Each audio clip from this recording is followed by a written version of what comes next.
สวัสดีครับนางรองพอได้เล่มพวกกับผมโทนสายเสียบครับวันนี้ผมก็พาพี่น้องมาหากับข้าวเหมือนเดิมครับผมมาเลาะหาแทงปลาครับในห้วยลำนางรองครับพี่น้องอากาศนางรองบ้านเองก็เริ่มเย็นครับผมก็เลยมีโอกาสได้พาพี่น้องมาหากับข้าวครับอุปกรณ์ก็ยังเป็นฉมวกแบนเหมือนเดิมครับนี่ครับพี่น้องลองไปลุ้นกันครับว่าจะมีแต้มไหมครับผมวันนี้ไปครับไปลุยกันเลยครับผม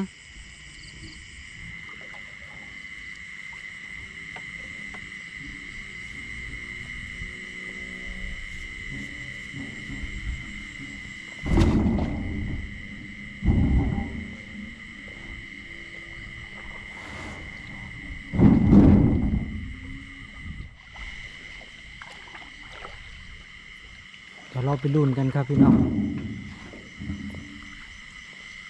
จะอยู่ไหมครับ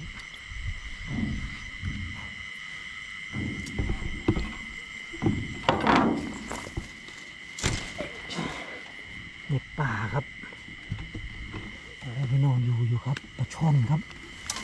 ใส่สวยเลยพี่น้อง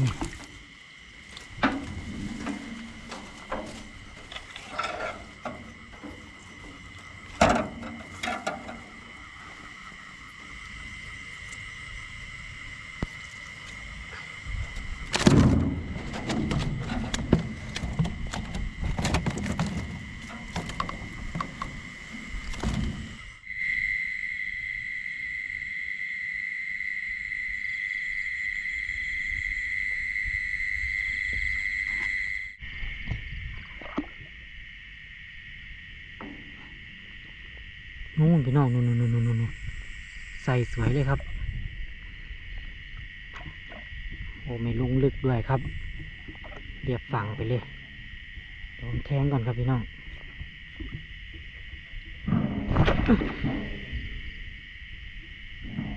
เดี๋ยวไปลุ้นครับถูกไหมน่าจะถูกอยู่ครับปลาช่อนใส่สวยอยู่ครับผมไปลุ้นกันครับผมแทงแบบรีบๆด้วยครับ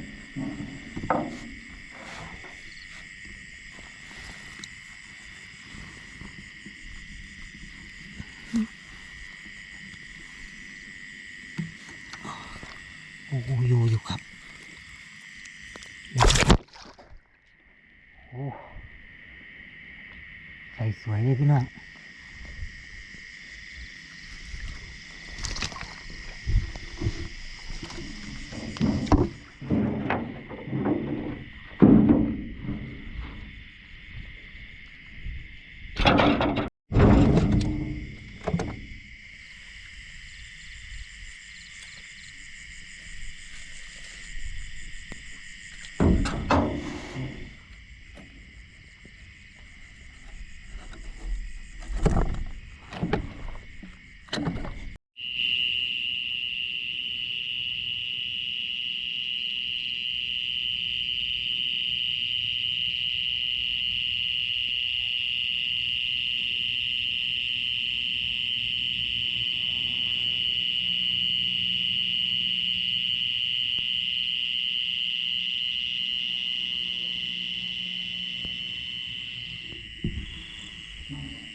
ตอนนี้ก็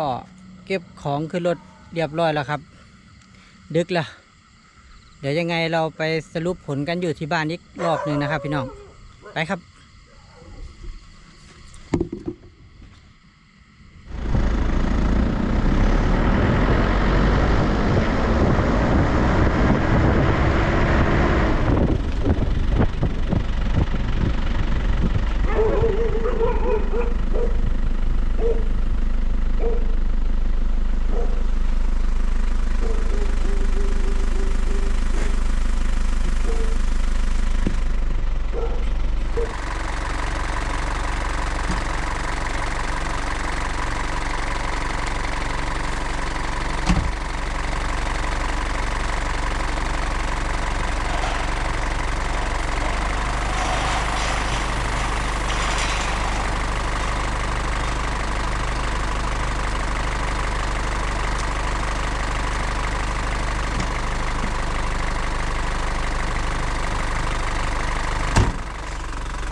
จะมีท่าไหม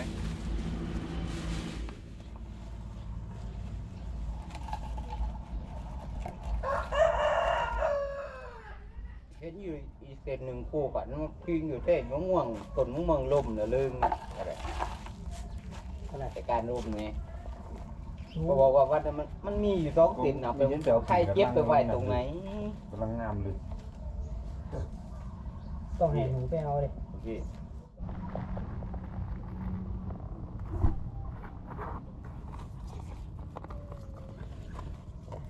ดอกไม้เห็นตัวไปบินไปทั้งหมด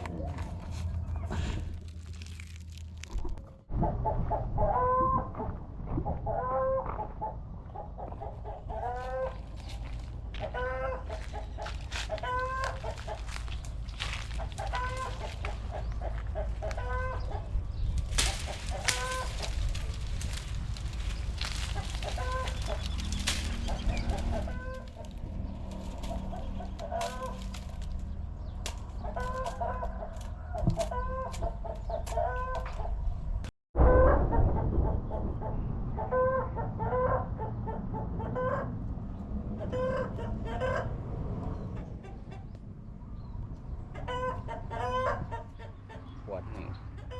มันเล่นเมื่อปมเลย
ทุกคนเป็นฤทธิ์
ายโอ้ยพวกน้อง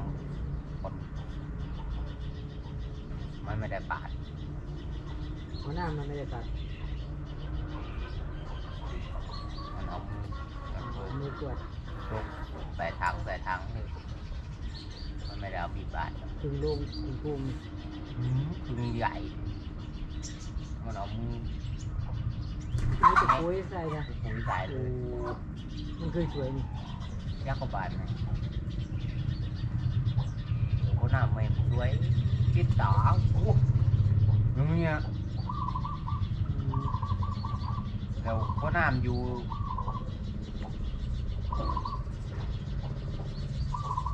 ทุกคนด้วยไม่ได้ไปอยู่หลายบางมหาต้น ฮะมันเป็นสัตว์ตาใส เจ้าเดียว วายแต่สัตว์แบบ เนาะ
ปลาซุกแล้วครับพี่น้อง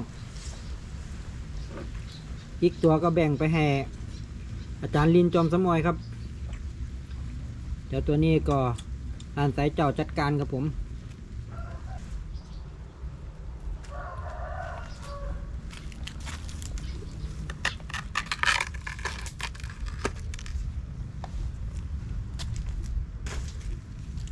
หลอกหนังดูที่ซุกยังหนักพี่ลันมือน่ะนั่นเละ ถูกแล้ว โอ้สวยงาม ไหนลองน้ำจิ้มเขาดูเป็นไงนะ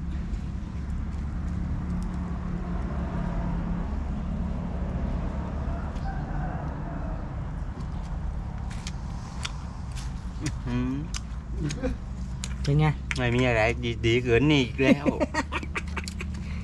ยอด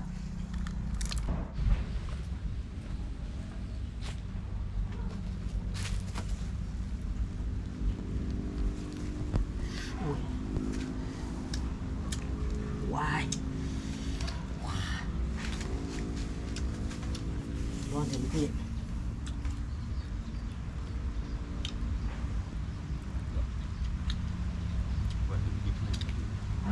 ฮะ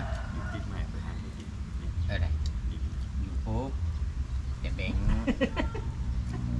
กองดีก็เอาไปล่ามแล้ว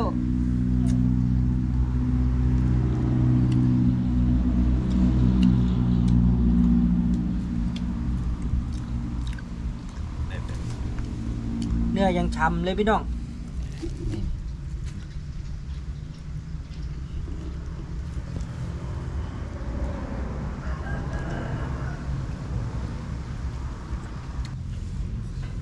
เรียนทับฮะ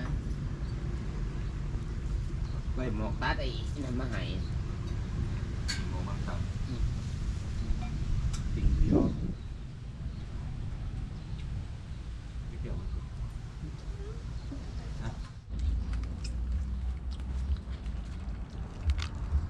เ ก็มีสูงกันนะครับเนื้อพี่อ้อยเนี่ยไปเดี๋ยวก็อ้อยไปอ้ายก็อยู่นั่นเลย